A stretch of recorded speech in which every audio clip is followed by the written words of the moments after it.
नमस्कार शेतकरी मित्रांनो, भरपूर अशा शेतकऱ्यांच्या माध्यमातून सध्या कमेंट बॉक्समध्ये एक प्रश्न येत आहे, तो म्हणजे नमो शेतकरी महासन्मान निधी योजनेचा 8वा हप्ता कधी येणार आहे या संदर्भातील माहिती अचूक द्या।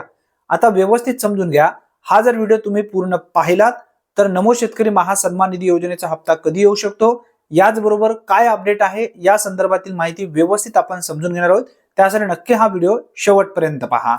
बघा शेतकरी बांधवांनो, साधारणपणे हिवाळी अधिवेशन 8 डिसेंबर ते 19 डिसेंबर या कालावधीमध्ये असणार आहे। या हिवाळी अधिवेशनमध्ये पुरवणी मागणी सादर करावी लागते नमो शेतकरी महासन्मान निधी योजनेचा हप्ता वितरित करण्यासाठी। त्यानंतर या हप्त्यासाठी राज्यपालाकडून मंजुरी मिळावी लागते। मंजुरी मिळाल्यानंतर यासाठी एक विशिष्ट GR घेतला जातो। नमो शेतकरी महासन्मान निधी योजनेसाठी किती लाभार्थी पात्र आहेत, किती लाभार्थ्यांसाठी किती निधी लागतो या संदर्भातील पूर्ण उल्लेख त्या GR मध्ये शक्यतो असतो किंवा पुरवणी मागण्यामध्ये नमूद स्पष्टपणे केलेलं असतं।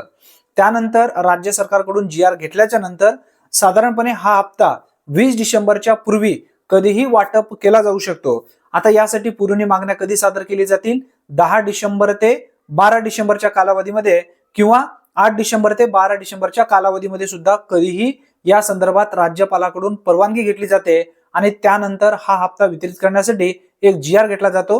म्हणजे इथे तुम्हाला पक्क लक्षात आलेलं असेल की 20 डिसेंबरच्या पूर्वी नमो शेतकरी महासन्मान निधी योजनेचा हा हप्ता कधीही वाटप केला जाऊ शकतो, हे लक्षात असू द्या।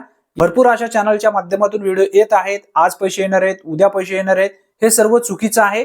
कारण ऍक्च्युअली माहिती जी आहे 20 डिसेंबरच्या पूर्वीच हे हप्ते तुमच्या बँक खात्यामध्ये जमा होऊ शकतात, कारण यासाठी अजून मंजुरी मिळाली नाही, याचबरोबर यासाठी एखादा GR सुद्धा आलेला नाही, हे लक्षात तुमच्या असू द्या। ही एक महत्त्वपूर्ण माहिती असल्यामुळे जास्तीत जास्त लाभार्थ्यांपर्यंत हा व्हिडिओ नक्की शेअर करा। चॅनलवरती जर तुम्ही पहिल्यांदाच आला असाल तर चॅनलला सबस्क्राईब करून ठेवा। धन्यवाद।